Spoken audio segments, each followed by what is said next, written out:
첫 언약에도 섬기는 예법과 세상에 속한 성소가 있더라. 예비한 첫 장막이 있고 그 안에 등잔대와 상과 진설병이 있으니 이는 성소라 일컫고, 또 둘째 휘장 뒤에 있는 장막을 지성소라 일컫나니, 금향로와 사면을 금으로 쌓은 언약궤가 있고 그 안에 만나를 담은 금항아리와 아론의 쌍난 지팡이와 언약의 돌판들이 있고 그 위에 속죄소를 덮는 영광의 그룹들이 있으니 이것들에 관하여는 이제 낱낱이 말할 수 없노라. 이 모든 것을 이같이 예비하였으니 제사장들이 항상 첫 장막에 들어가 섬기는 예식을 행하고, 오직 둘째 장막은 대제사장이 홀로 1년에 한 번 들어가되 자기와 백성의 허물을 위하여 드리는 피 없이는 아니하나니, 성령이 이로써 보이신 것은 첫 장막이 서 있을 동안에는 성소에 들어가는 길이 아직 나타나지 아니한 것이라. 이 장막은 현재까지의 비유니 이에 따라 드리는 예물과 제사는 섬기는 자를 그 양심상 온전하게 할 수 없나니, 이런 것은 먹고 마시는 것과 여러 가지 씻는 것과 함께 육체의 예법일 뿐이며 계획할 때까지 맡겨둔 것이니라. 그리스도께서 장래 좋은 일의 대제사장으로 오사 손으로 짓지 아니한 것 곧 이 창조에 속하지 아니한 그 크고 온전한 장막으로 말미암아 염소와 송아지의 피로 하지 아니하고 오직 자기의 피로 영원한 속죄를 이루사 단번에 성소에 들어가셨느니라. 염소와 황소의 피와 및 암송아지의 죄를 부정한 자에게 뿌려 그 육체를 정결하게 하여 거룩하게 하거든, 하물며 영원하신 성령으로 말미암아 흠없는 자기를 하나님께 드린 그리스도의 피가 어찌 너희 양심을 죽은 행실에서 깨끗하게 하고 살아계신 하나님을 섬기게 하지 못하겠느냐. 이로 말미암아 그는 새 언약의 중보자시니 이는 첫 언약 때에 범한 죄에서 속량하려고 죽으사 부르심을 입은 자로 하여금 영원한 기업의 약속을 얻게 하려 하심이라. 유언은 유언한 자가 죽어야 되나니 유언은 그 사람이 죽은 후에야 유효한즉 유언한 자가 살아있는 동안에는 효력이 없느니라. 이러므로 첫 언약도 피 없이 세운 것이 아니니 모세가 율법대로 모든 계명을 온 백성에게 말한 후에 송아지와 염소의 피 및 물과 붉은 양털과 우슬초를 취하여 그 두루마리와 온 백성에게 뿌리며 이르되, 이는 하나님이 너희에게 명하신 언약의 피라 하고 또한 이와 같이 피를 장막과 섬기는 일에 쓰는 모든 그릇에 뿌렸느니라. 율법을 따라 그의 모든 물건이 피로서 정결하게 되나니 피 흘림이 없은즉 사함이 없느니라. 아멘. 우리 모처럼 인사 문제 한번 나누겠습니다. 주 안에서 사랑합니다. 잘 오셨습니다. 주 안에서 사랑합니다. 잘 오셨습니다. 이 자리가 생명의 자리입니다. 이 자리가 생명의 자리입니다.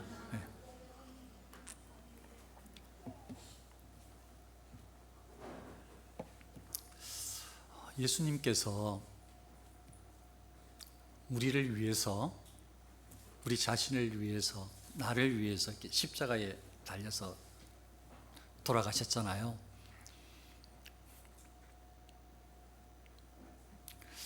예수님 저를 위해서 돌아가 죽어주셔서 생명을 버려주셔서 감사합니다. 이것도 참 좋은 것 같아요. 하나님 특별히 사랑, 특별히 예수님의 희생을 생각하는 그 마음이 그 단어에 생명을 버려주셨다, 우리를 위해 돌아가서 죽어주셨다, 이 마음이 담겨 있으니까 좋은 것 같아요. 그런데 거기에 절대 놓쳐서는 안 될 것이요, 예수님께서 죽으신 것이 맞고 그것에 능력 있는 죽음이 맞지만 그것이 능력 있는 죽음으로 우리에게 역사하는 것은 예수 그리스도의 피입니다. 피. 그래서 이제 이렇게 말을 하는 거죠. 우리가 알고 있었지만 잘 생각을 못했을 수도 있습니다. 나를 위해서 피 흘려주셔서 감사합니다. 그래서 그게 그 피가 보배로운 피, 보혈이 된 것입니다. 그냥 보통 피가 아니에요. 우리가 흘릴 수 있는 이게 다쳐서 아니면 어디에 베어서 나는 그런 피 정도가 아닙니다. 이 사람의 피하고 달라요. 그리스도의 피는 우리를 살리는 피, 우리의 죄를 씻어주시는 피, 우리를 하나님께 나아갈 수 있는 자격을 갖추게 하는 피. 그러니까 예수님께서, 우리 주님께서 나를 위해서 피 흘려주셔서 감사합니다, 이거는 진짜 좋은 고백이에요. 오늘 설교 내용에 꼭 맞는 고백이고요, 어쩌면 구약에서 이렇게 이스라엘 백성들, 선민들을 향해서 이 성막, 성전, 성소 이런 많은 개념들을 가르쳐 주시면서 하나님 앞에 나아오라고 하셨던 그 과정들에 계속 짐승, 예를 들면 송아지, 암소, 염소 뭐 이런 것들, 아니면 비둘기라도 이런 것들을 이렇게 바치면서 하나님께 나아오게 하셨던 이유가 어쩌면 그리스도의 피, 이걸 알려주시기 위해서예요. 그만큼 중요해요. 그리스도의 피가, 예수님의 보혈이 너무 중요해요. 이걸 우리가 잘 몰라요. 또 알아도 잊기 쉬워요. 너무너무 중요해요. 왜냐하면 좀 전에 말씀드린 것처럼 예수님의 피는 하나님과 우리의 사이를, 벌어졌던 사이를 연결시켜주는, 하나님께 나아갈 수 있는 길을 만들어주는 아주 그 중요한 요소예요. 예수님의 피는. 예수님의 피가 아니고는 하나님께 나아갈 수가 없고, 하나님께서 우리의 죄를 씻어주시는 방편이 그리스도의 피이기 때문에 예수님의 피를 모르면, 예수님의 피의 은혜를 입지 못하면 하나님의 자녀가 될 수가 없어요. 예수님의 피의 은혜를 입지 않으면, 그리스도의 피의 은혜를 입지 않으면 하나님의 자녀가 될 수가 없어요. 새 언약 관계에 들어설 수가 없어요. 예수님의 피의 이 보혈의 은혜가 우리 각자에게 역사하지 않으면, 우리에게 피의 은혜가 영향을 미치지 못한다면 우리는 하나님의 자녀로 거듭날 수가 없어요. 그만큼 중요해요, 예수님 피가. 그래서 모세가 율법대로 모든 계명을 온 백성에게 말한 후에 송아지와 염소의 피 및 물과 붉은 양털과 우슬초를 취하여 그 두루마리와 온 백성에게 뿌리며 이르되 이는 하나님이 너희에게 명하신 언약의 피라 하고, 모세를 통해 가지고 구약의 제사 제도 혹 이 성막, 성소, 성전 개념을 알려주시는 가운데에서도 이 피가 너무 중요해서 송아지, 염소 피 이런 것들로 통해서 이 피가 무슨 피냐? 언약의 피라! 이렇게 하고, 이와 같이 피를 장막과 섬기는 일에 쓰는 모든 그릇에 뿌렸느니라. 장막에도 하나님 섬기는 그 깃에 거룩하게 만드는데 이거 피를 뿌려서 거룩하게 했다는 거예요. 거룩하게. 그래서 율법을 따라 그의 모든 물건이 피로서 정결하게 되나니, 피로서 정결하게 되나니 피 흘림이 없은 적 사함이 없느니라. 예수님의 피 흘리심이 없었다면 우리는 용서받지 못했다 이야기를 하는 거예요. 그 이야기, 오늘 설교의 내용이 한 3분의 2, 혹 4분의 3이 이제 이걸 쫓아가는, 이해해보는 설교예요.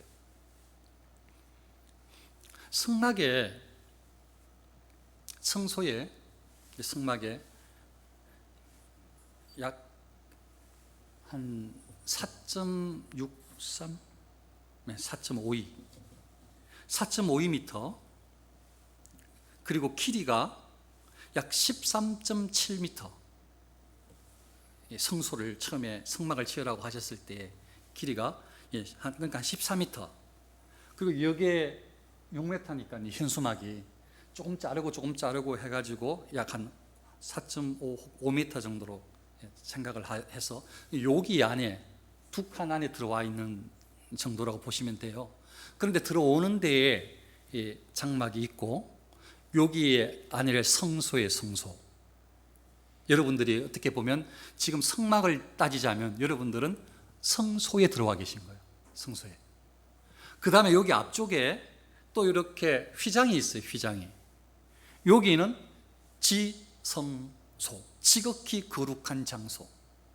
여기가 그렇단 말이 아니고, 예를 들자면 구약의 성막의 예를 들어서 목사님이 있는 자리 거룩한 자리라고 그래. 저건 이제 그렇게 이야기했어요. 그렇게 말한 자리 없어요. 여기가 구약 시대로 따지자면 여기 이렇게 성막이라고 봤을 때에 여러분들이 앞에 있는 그 공간이 성소, 그리고 여기 공간이 지성소라 할 수 있다, 이런 뜻이에요. 목사가 서 있는 자리가 거룩하라고 말한 적 없습니다. 그리고 여기 앞에 성소에는 누가 들어올 수 있는가 하면 제사장들만 들어올 수 있어요. 그러니까 구별된 사람만 들어올 수 있는 공간이에요. 거기에는 금으로 만들어 있는 등잔대도 있고 여러 가지 기물이 많아요. 여기는 누구만 들어올 수 있냐면 딱 한 사람, 대제사장만 들어올 수 있어요. 여기 안에는. 혹시 근데 설교를 많이 들으셔서 기억이 나시는지 모르겠어요. 예수님께서 이렇게 왜 나를 버리셨습니까 하면서 엘리엘리 나와 사박다니 하시면서 돌아가실 때 뭐가 찢어졌는데 혹시나 기억나시는 분 있으세요? 성전 뭐가? 휘장이 이게 찢어진 거예요. 여기 성소하고 지성소 사이에 있던 휘장이 찢어진 거예요. 여기는 좀 전에 제가 누구만 들어갈 수 있다고 그랬죠? 대제사장만 들어갈 수 있는데 대제사장도 1년에 하루밖에 못 들어가. 속죄일 7월 10일 날 하루밖에 못 들어가는데 그냥 들어갈 수가 없어.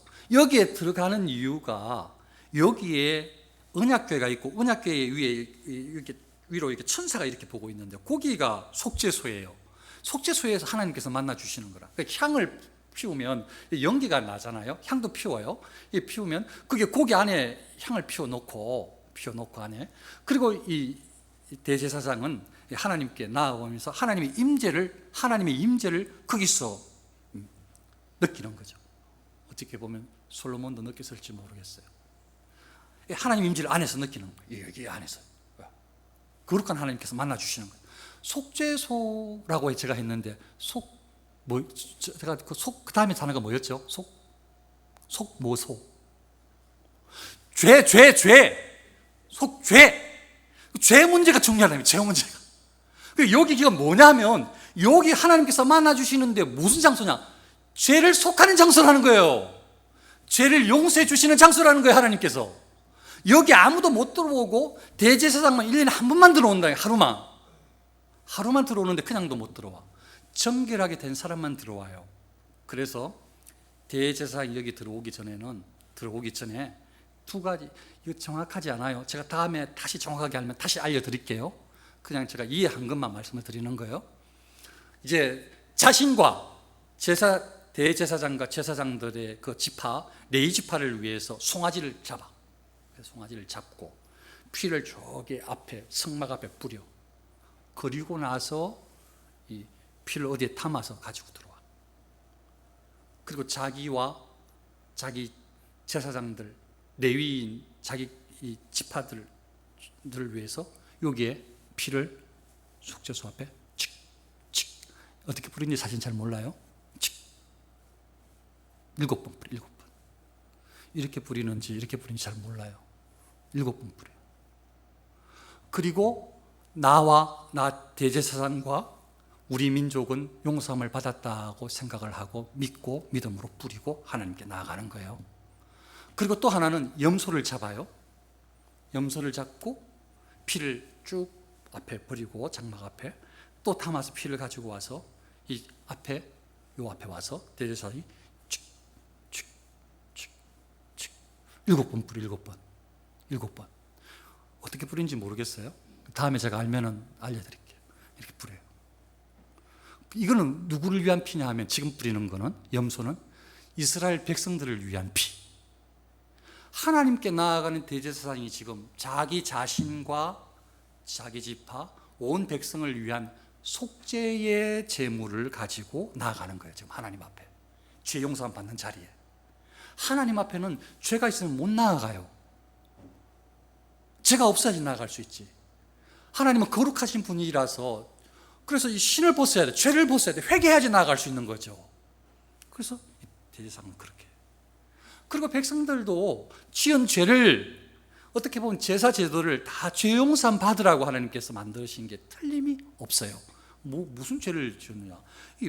지난주에 말씀드렸던 대로 하나님 말씀에 순종하지 못해서 불순종해서 짓게 된 죄가 눈에 보이거든요. 모세 오경이라든지 이런 말씀 쭉 보면은 이거대로 못 살았구나, 이게 죄구나, 훔치거나 때리거나 죽이거나 뭐 이런 것들 죄가 다 죄니까, 불순종하거나 다 죄니까 그것들을 이제 가지고 와서 제사장한테 이제 이렇게 잡는 그걸 한단 말이에요. 그렇게 나아가는 거예요.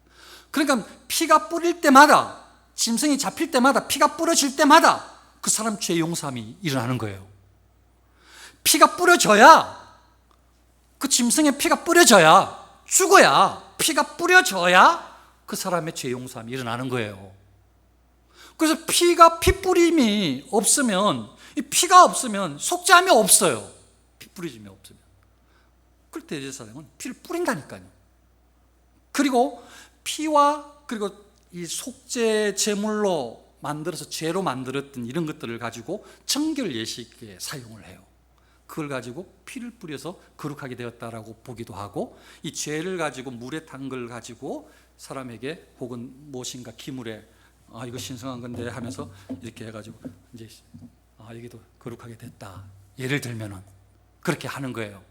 그러니까 모든 것에 정결한, 하나님 앞에서 온전한 이런 개념은 이스라엘 백성들이 다 가지고 있었어요. 그리고 사람의 죄는 피가 뿌려져야 한다라는 개념을 하나님께서 계속 알려주고 있었어요. 죄 용서함을 받는 것은 피 뿌린 피가 있어야, 생명이 희생되어야 되고, 그 피 용서함을 받아야 하나님 앞에 나아갈 수 있다는 것이 원래상으로 이스라엘 백성들은 알아야 돼요. 근데 아마 몰랐어요. 가짜 예배를 다 드린 거죠. 진짜 예배를 드려서 알려주셨을 때 정직하게 하나님을 만났던 백성들은 거기서 진짜 죄사함이 다 일어났을 거예요. 그래서 하나님 은혜 가운데 다 살았을 거예요. 시간이 지나면서 밋밋하게 하나님을 형식적으로 섬기기 시작하니까 그 가운데 하나님이 사라지고, 예수님께서 이 땅에 오셔서 바로 그 대제사장의 역할을, 그 죽은 짐승 제물의 역할을 담당해 주셔서 속죄 제물이 되시고 속건 제물, 그리고 대제사장으로 영원하신 대제사장이 되신 이것을 평생 동안 예배를 드리고 어떤 사람들이, 이스라엘 백성들은 까마득하게 모르고 예수를 죽이는 거예요. 희한하죠. 그 사람들이 잘 알아야 되는데 그 사람들 매번 예배를 똑같이 드리고 있으면서 예수님을 몰라요.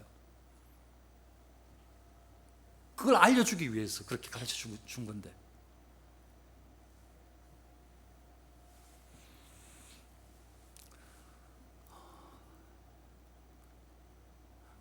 예수님께서 우리를 하나님과 관계를 갖도록 하기 위해서 당신이 제물이 되시고 대제사장으로 자신의 피를 담아서, 지금 이건 오늘 본문에 나온 내용이에요.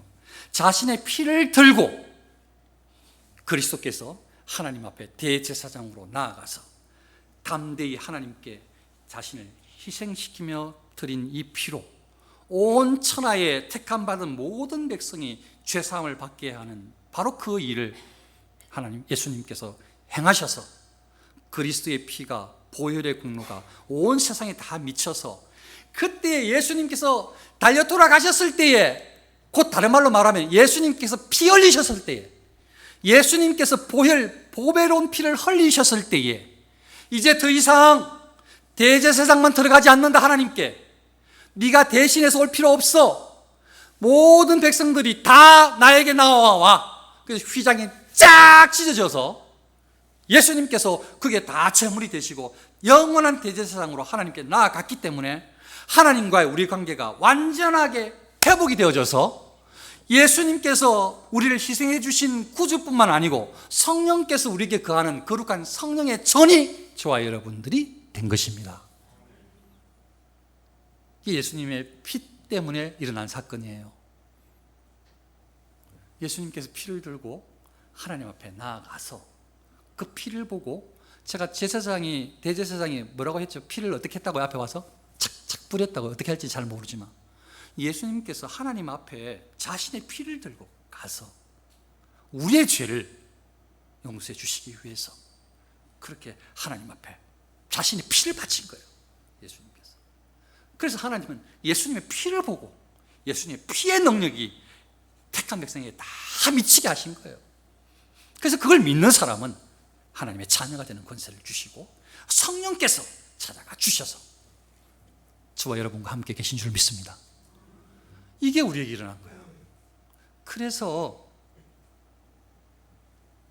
우리 신앙인들이 이 진리 가운데 온전하게 흔들리지 않고 살아가면 사실은 안심이에요. 흔들릴 이유가 없죠. 왜냐하면 내 안에 성령이 계시고 하나님이 우리의 아버지시고, 어디에 있든지 그렇게 살아가고, 말씀을 먹지 않으면 막 뭐가 굶은 것 같고, 기도하지 않으면 막 내가 못 견딜 것 같고, 이렇게 살아간다면 당연히 그 하나님의 사람이 그렇게 살아가야 되는데 그게 잘 안 되잖아요. 그래서 연약한 성도들을 위해서 이 교회가, 공회가 조직되게 하신 거예요. 그 교회의 머리가 그리스도시지요. 교회의 머리로 너희가 다 한 몸을 이루어서 섬기게 하시는 거예요. 그래서 이 교회는 머리가 그리스도이신 온 성도가 한 몸을 이룬 공동체예요. 세상의 공동체가 아니라 유기체예요. 연결되어 있는 뗄래야 뗄 수 없는 한 몸이에요. 저와 여러분들이. 이게 하나님께서 하시는 말씀이에요. 하나님의 개념이에요. 하나님께서 말씀하시는 성경의 개념이에요. 이걸 우리가 안 믿어서 못 쫓아가는 것이지, 안 받는 것이지. 하나님은 그런 개념으로 교회를 세우셨어요.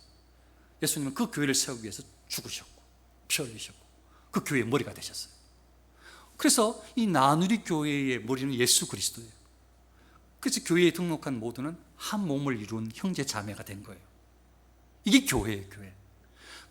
그래서 우리가 아주 거룩하면, 날마다 주님 앞에 살아가면 흔들리지 않을 텐데, 우리가 연약해서 저도 그렇고 잘 넘어지잖아요. 의심도 생기고 이렇게 갈등도 막 일어나잖아요. 그래서 여기서 자주 모여야 돼요. 모이기를 피하는 사람이 어떤 사람이 습관과 같이 하지 말고, 오직 그날의 가까움을 볼수록 더욱 그리하자. 열심히 모이란 말이에요. 열심히 모이라고. 그 모여야 막 이 불 꺼져가는 사람 불 지펴주고 손잡아주고 기도해주고 위로해주고 하거든요. 그래서 열심히 모이라는 거예요. 막 새벽에도 모이고 저녁에도 모이고 심심하면 모이고 구역끼리 모이고 막 가족끼리 모이고 모이면 막 계속 모이라는 거예요. 모여야 이게 이 약한 사람들을 잡아줄 수가 있는 거예요. 네, 한 몸이기 때문에. 그래서 사람이 모이는 이유가, 신자가 모이는 이유가 주 안에서 한 몸을 이루어서 하나님께 영광 돌리는 하나님의 그 공동체의 역할을 감당하기 위해서이기 때문에, 이 자리에 와서는 모두가 다 하나님을 다시 만나야 되고, 하나님의 은혜 가운데 잠겨야 하고, 하나님께서 받으시는 예배자로 다 서야 하고, 다 세상에 찌든 때 가운데 있을지라도 다 찌든 때를 다 씻어버리고 예수님의 보혈로 깨끗하게 씻음을 받고, 모든 악한 것들을 그 죄악 가운데 있었다 할지라도 오직 예수님을 진짜 완전하게 신뢰하고 의지함으로 이 자리에 나와서 예수님의 이름으로 담대히 하나님께 나아가 우리의 죄를 용서해 달라고 기도함으로 용서함을 받고 하나님의 은혜를 입고 회복되어서 돌아가는 공간이 이 예배 처소가 되어야 하는 것입니다. 그게 교회의 기본이에요. 기본을 갖추고 기본을 회복하고 그 다음에 많은 일들을 할 수 있는 거예요. 이 기본을 회복하지 못하고 하나님을 만나지 못하고 하나님의 은혜 가운데 사로잡히지 못하고 하나님을 아버지라 부르지 못하고 하나님의 자녀 같은 것을 확신하지 못하고 살아갈 수도 있지만, 그러면 언제든지 넘어질 수 있고 나약하게 지날 수밖에 없어요. 날마다 심하다 하나님의 은혜 가운데 회복되어지고 하나님의 자녀로 우뚝 서고 또 넘어지면 다시 일어나고 오뚜기처럼 날 일어나서 이 자리에서 계속 회복되는 역사가 일어나야 이제 교회의 본질 출발을 하나님께 영광 돌리는 교회로 선 것이라, 그때부터 섬기고 봉사하고 나누고 전하고 할 수 있는 거예요. 내가 죽었는데, 내가 하나님 아버지라 안 부르는데 무엇을 복음을 전해요? 내 안에 천국이다 확신이 없는데 어떻게 저 예수님 믿으면 너무 좋다 이 말을 어떻게 할 수가 있어요? 내 안에 늘 불평 원망이 가득한데, 내 안에 기쁨이 없는데 어떻게 그 말을 할 수 있냐고요? 그럴 수는 있겠네. 우리 교회 에어컨이 참 시원해, 여름철에 피서하러 와, 그 말을 할 수 있겠네. 또 피곤할 때 한 번씩 나들이 해야지, 우리 교회 의자도 좀 푹신푹신해, 목사님이 자도 괜찮대, 자도 괜찮아요, 데리고 오세요. 그 말 주무시게, 그 말을 해줄 수 있겠네요. 그리고 밥이 참 맛있어, 우리 교회 밥이 제일 맛있거든, 이렇게 맛있는 밥 식당 밥보다 훨씬 나, 이것도 말해줄 수 있겠네. 또 해줄 수 있네요. 우리 교회 성도님들이 너무 따뜻해, 사랑이 많아, 이것도 해줄 수 있겠네. 다 맞는 말인데 하나도 틀린 말이 없어요. 다 경우에 따라서 사람에 따라서 이끄는 하나의 어떤 이 스토리가 될 수가 있는데, 중요한 거는 너는 누군데? 나는 누군데? 나는 왜 있는데? 나는 어떤 사람인데? 나에게 구원이 있는가? 내가 하나님의 자녀인가? 이거에 대해서 정확하게 자기 정체성을 확신을 해야, 알아야, 믿음 가운데 서야, 그래야 하나님께서 원하시는 교회가 될 줄로 믿습니다. 여러분들이 아무리 부인해도 저는 정말로 그렇게 믿어요. 믿고 싶어요. 모두가 다 하나님께서 너무나 사랑하시는 하나님의 자녀들인 줄 믿습니다. 그래서 빨리 하나님께 마음문을 활짝 열고 하나님을 개인적으로 깊이 만나서 하나님께서 어떻게 말씀하시는지, 나를 어떻게 생각하시는지, 나에게 무엇을 원하시는지, 이걸 하나님과 관계를, 저하고 말고 하나님과 관계를 가지시고 하나님의 자녀로 똑바로 서시는 저와 여러분 되시기를 축원합니다. 그래야 우리 교회가 살아있는 교회로, 하나님께 영광 돌리는 교회로, 하나님께서 받으시는 예배자로 설 수가 있게 되어지는 것입니다. 그럴 때에 하나님께서 행복해 하시죠. 우리도 행복하고 기뻐하시죠. 우리도 기쁘고, 하나님께서 흡족해 하시죠. 우리도 흡족하고, 그런 예배를 날마다 주마다 드릴 수 있으시기를 축원합니다. 기도하겠습니다.